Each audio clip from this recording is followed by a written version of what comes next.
How's it going, bros? My name is Birdie Pie, and welcome to Fridays with Thursdays with Beautify. Yeah, I know it's a Wednesday as I recorded this, but the moment I upload this, it'll already be Thursday. So I decided to bring that nostalgia back, the very iconic introduction, because good news, my floor gang, Pew News is back on the business. I don't really have a tambourine, so I can't really um, tambourine for joy.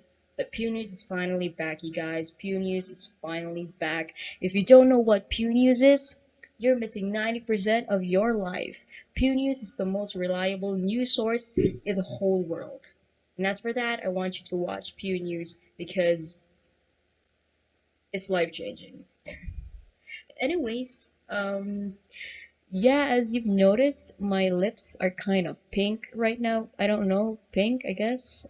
Well, it's not that visible anymore. I actually uh, kind of dipped in a few, uh, some of that lip tint because I kind of noticed in my past videos I was looking like a week old carcass. So yeah, okay, I'm just gonna put a little bit.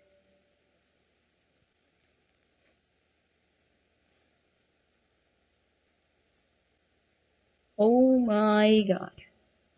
Oh no, no, no, no, no. I put in too much.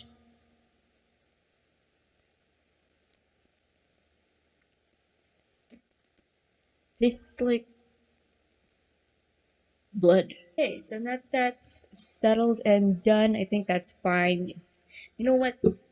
That's fine. That's fine. As long as my face doesn't look like a dead body anymore, it's fine.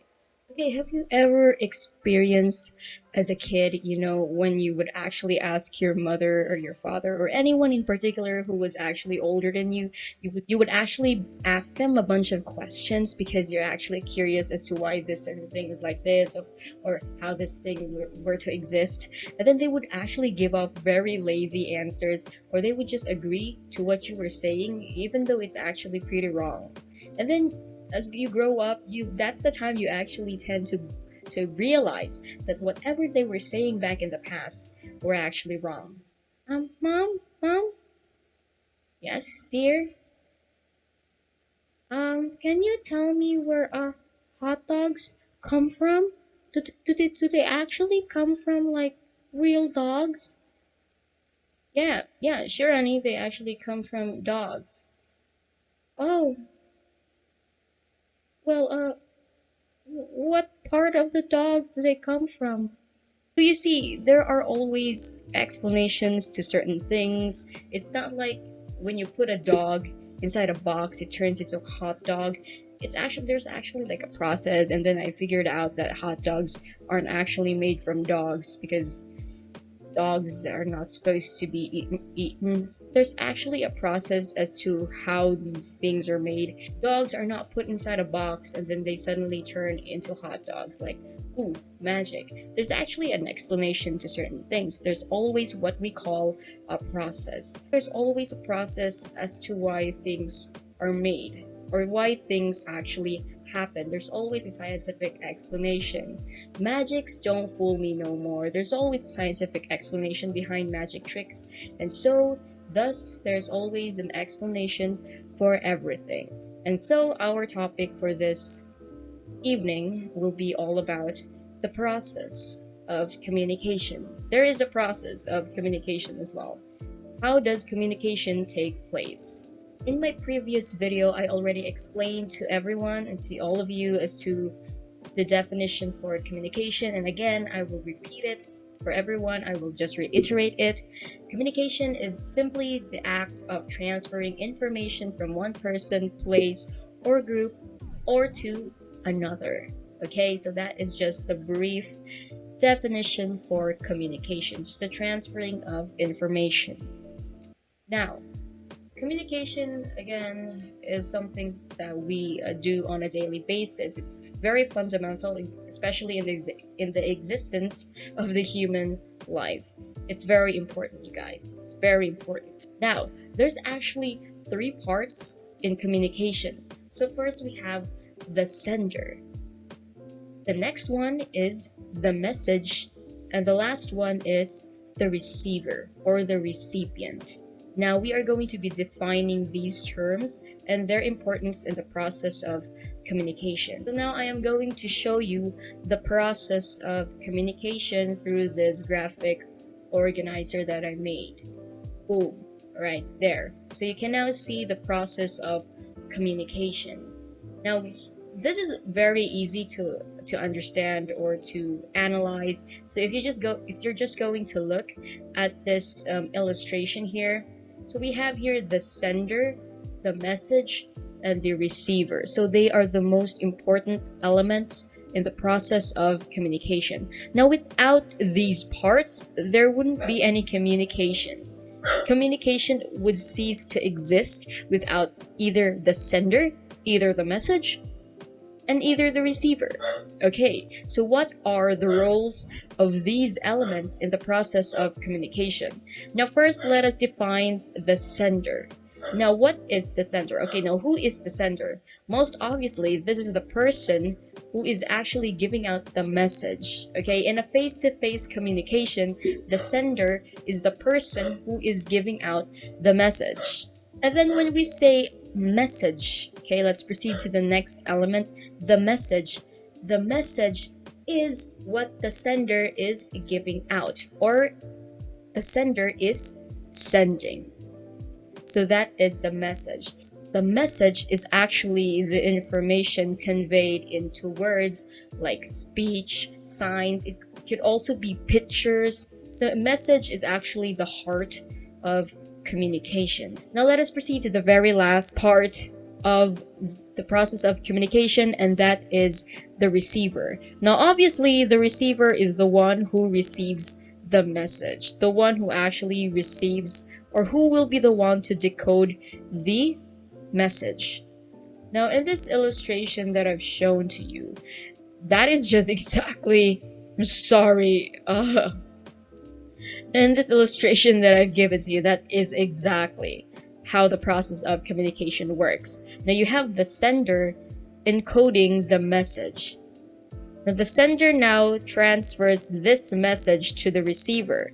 And what the receiver will do is he or she will decode the message, or in other words, the receiver will analyze or understand the message that the sender wants to convey. Now that we have learned the process of communication, we are going to be learning now the models of communication. Yes, there are actually models of communication, and there are three main models of communication.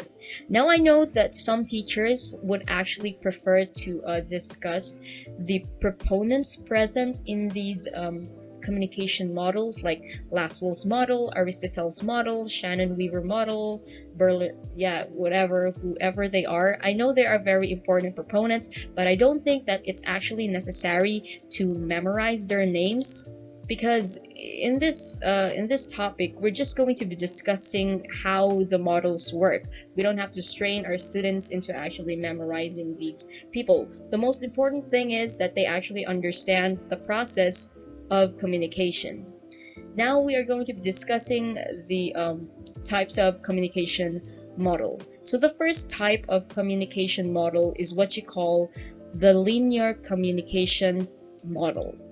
Now I know I hate math, but I'm going to involve math in this situation because linear is a mathematical term that we use in our junior years, in our high school years. We actually discussed this in our 7th grade math. When we say linear, this actually means like one line. So if we put this in the context of process of communication, or in the subject English, linear model of communication is also known as one-way communication model. Now from the word one-way, you can already tell what this is. So the process of the linear model of communication is very, very easy, and it's not that complicated, it's not that complex, it's not that sophisticated. Because in the linear model of communication, this is exactly what happens. So the sender will actually send the message to the receiver. The message flows in a straight line from sender to the receiver. There is no concept of feedback. The only task that a receiver does here is to receive the message. So basically, that's it. So you have a sender, you have a message, and you have the receiver. The only thing in this linear communication model is that the message is one way. There's only a transferring of message. There is no exchanging of information ever present in this communication model. So you are just going to be transferring a message to a certain person. And a concrete example for this is when you are actually delivering a speech to your class. You're delivering a speech in your class. You don't actually expect your classmates to respond to your speech. So you just speak, okay? You just speak out a bunch of things. The banana is a yellow fruit. The orange is an orange fruit. The banana contains potassium, and the orange contains vitamin C. Though these two differ in their nutrient components, they do have one thing in similar. They are the fruits of life, and they give us a very healthy metabolism. Thank you. Oh, you're done? Or you're done. Woo! So in this case, the receiver is always passive. They never respond to the sender. So that is the linear communication model. Okay, so we'll now proceed to the second communication model, and this is what you call the transactional model. Now, obviously, from the word transactional, you would probably know what this is already. So when we say transactional model, we now refer this as the two-way communication model. So earlier, the linear communication model is just a one-way communication model, but when we say transactional model, it is now a two-way communication. Now, what does it mean? Now, how does this differ from the very first model? So in transactional model, it is called a two-way communication because there is actually an exchanging of information going on. Okay, so the only thing that differs from linear communication model and transactional model is that in transactional communication model, you just add in at the very last part of the element feedback, because that is something that linear doesn't have.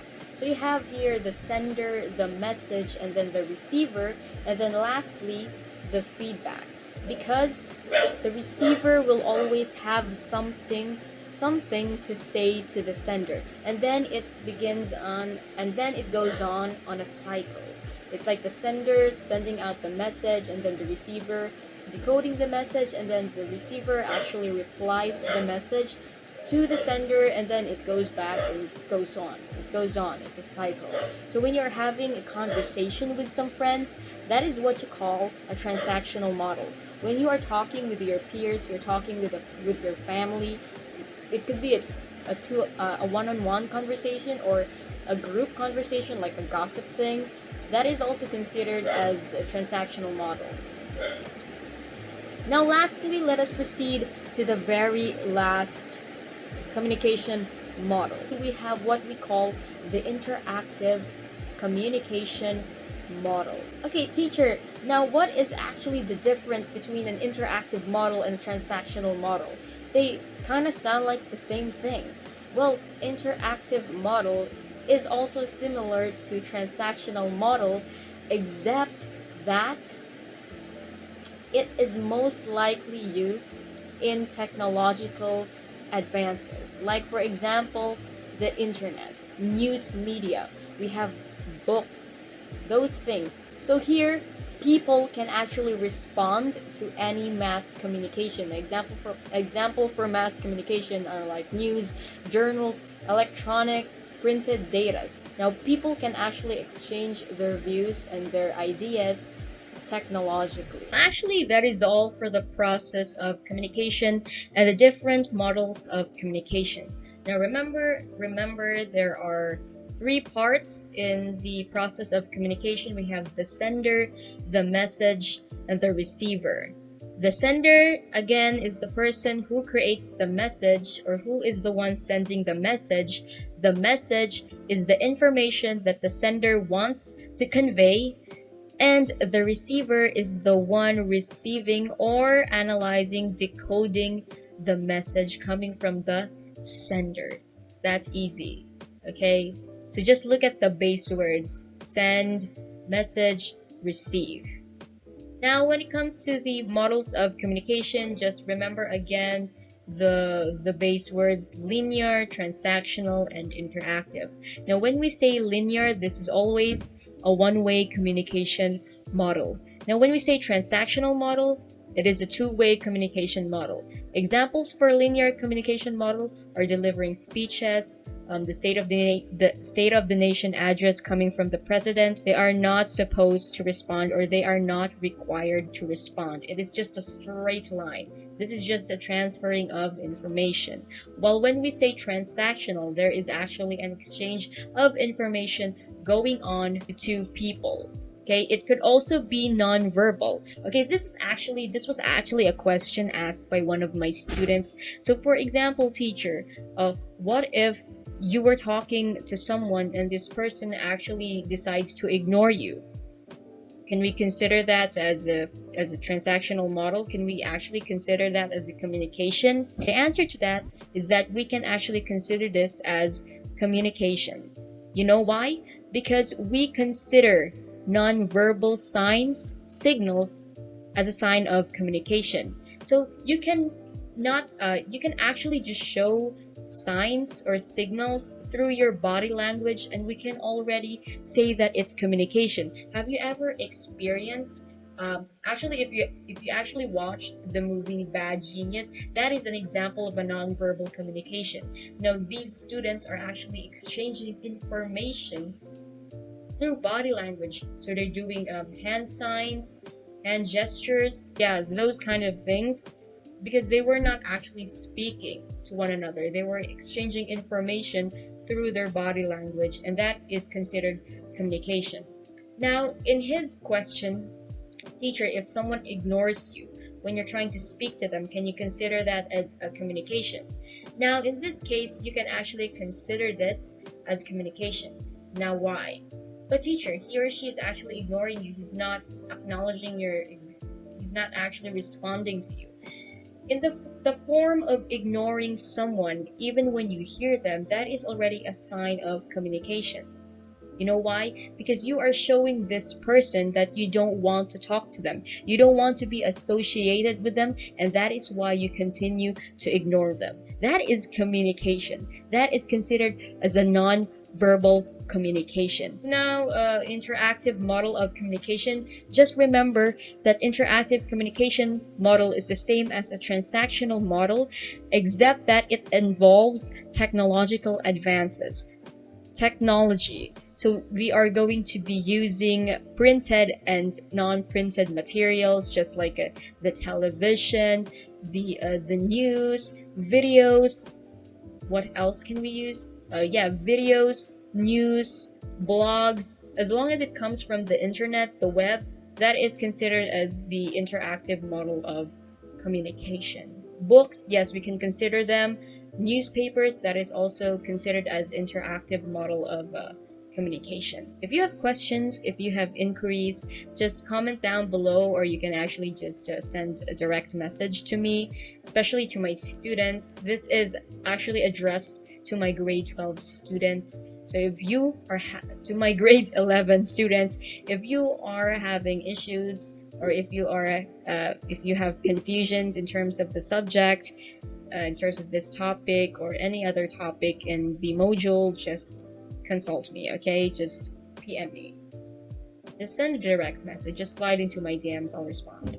Anyways, that would be all for this video, and I'll see you guys in the next video.